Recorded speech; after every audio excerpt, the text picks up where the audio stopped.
Shannon, Whoa. is this a bad sign for Team USA on the verge of their first game? Should I be worried about this? Skip, I'm exactly where I am before. I expect them to win the gold medal, although I don't believe they should be overwhelming or prohibitive favorites.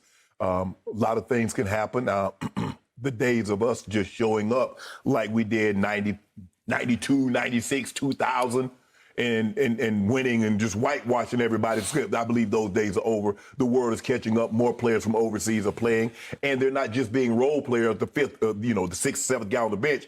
They're being major contributors. Luka Doncic is a bona fide superstar. Jokic is a superstar. Now, Giannis is not playing, but Giannis is a superstar. And a lot of these teams have multiple guys that play, whereas before in 92, I think Tony Kukoc might have been the only guy, Skip, that was in the NBA at the time. Maybe Sabonis.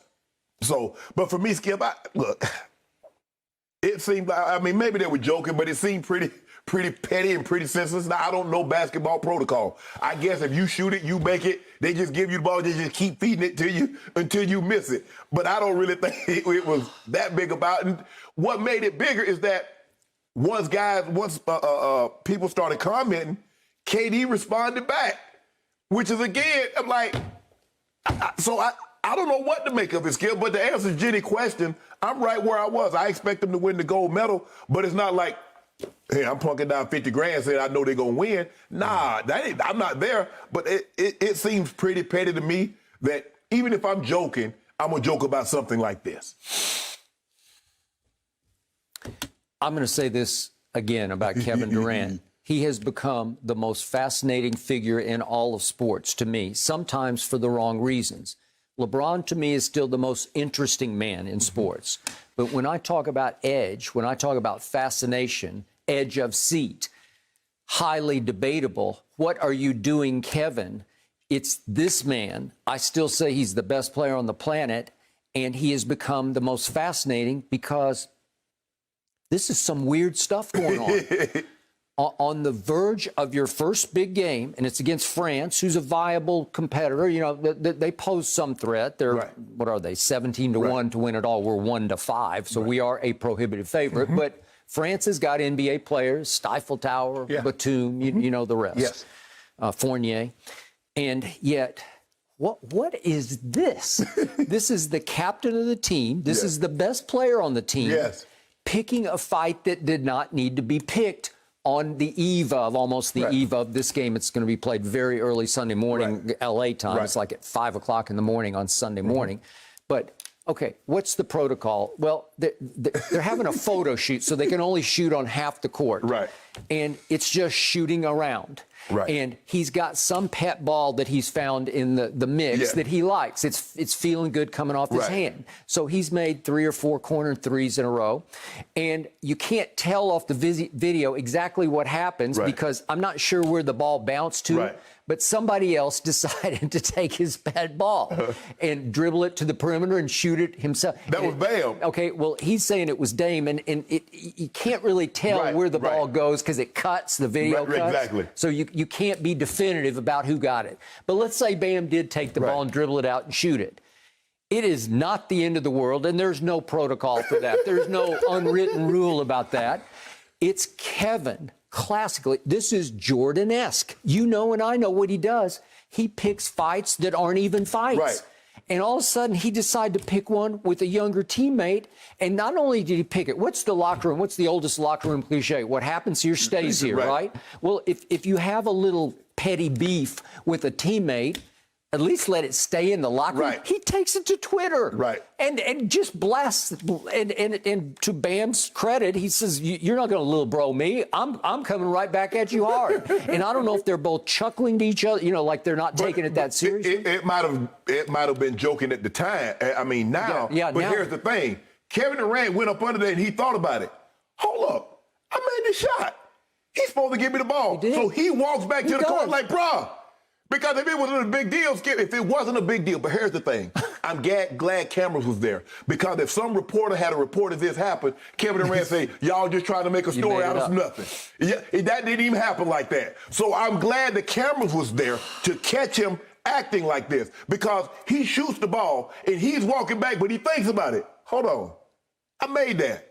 He's supposed to kick the ball back out to me. Okay. And he comes back out and he has the ball, Skip. He has the ball in his hands. He's about to shoot and he thinks about it. It's like, hey, I green bean that one. Hey, let me get that. He's like, Dame got you. He said, Dame got your ball. He's like, that's the I guess they say it's the female version of the ball. He's like, it was that ball. Bam looking at him like, bro, Dave got your ball. Yeah. And he winds up having to shoot the middle finger back at him on Twitter. And I appreciate Bam standing up like, you're not going to little bro me. But I'm going to say it again. This is classic Jordan-esque behavior. What did Michael Jordan constantly do throughout his career? He picked fights that didn't exist. Right. He fictionalized beefs just to motivate himself. Well, Kevin's got, I'm not saying Kevin's Michael Jordan, but he is the best player we have today.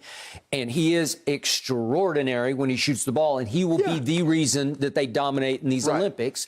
And yet, he needs something. He needs to fabricate something to fuel him. Right. Whether it's with Michael Rappaport, like it's like out of nowhere, it's all of a sudden he just explodes on somebody, and he exploded on Bam. Right. Well, he's your teammate, and it's going to require that for you to get charged up for this. Yeah, so be it. Skip, but he tweeted, he said, y'all just really obsessed with what motivates and desires, what my motives and desires are. KD, you made the spectacle by taking it to social media. Okay, but he loves this because now it's a war. But Skip, it's on. Skip, I don't know if anybody cares about what KD desires and what motivates him. I don't think. They think he's a phenomenal basketball player, and that's what they want. You made this bigger than what it was by taking it to social media. What would you do if you're his teammate? You wouldn't be happy about this. I'd just be like, man, I'm like, KD, bro, it ain't that serious. Well, it's not, but he made it. It's not. He made it international war, right? But Skip, maybe it's an unwritten rule that we don't know about. No, it's not. It's not. Well, it's a thing, you know, like. Because you see a lot of times, Skip, a lot of times you see when they're shooting around, warming up for the game, the guy hit the shot, the ball boy chase the ball and give it back to him. Your ball that you picked. But Bam said, hell, I ain't no ball boy. I'm 6'10". I ain't no ball boy. And I don't think it was that formal because I think they're waiting for photo ops, you know, that you could see the big cameras set up, right? Yes. Okay, so in the end, who was the most ridiculed player, I think, in the history of this league after he chose to leave Oklahoma City and join forces with the dynastic Golden State? KD. It was KD. And we were there at that 2017 finals, and I thought he had the weight of the NBA world on his skinny little slender shoulders, right? And he rose and he shone. And in game 3 in LeBron's house, he made the shot of shots. He actually made 2 of them, but he made the second one right in LeBron's grill, that pull-up 3. Right.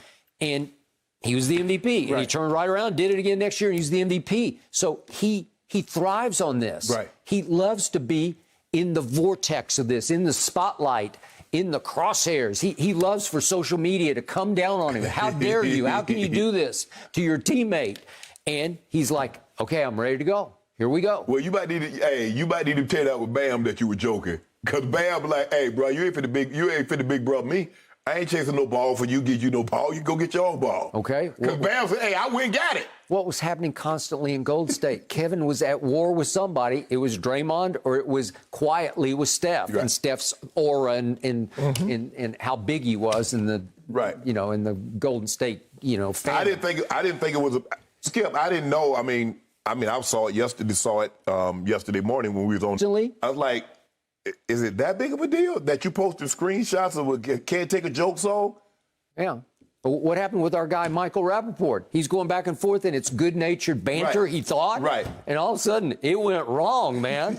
It went way wrong. And we end up having Michael on, and he's just like, he's shell-shocked over it. So I guess not, Bam. Here's the thing. Yep. KD is the senior statesman on the Olympic team. If he green beans a ball, just feed it back to him. Leave him be. No, just feed it to it. I got it.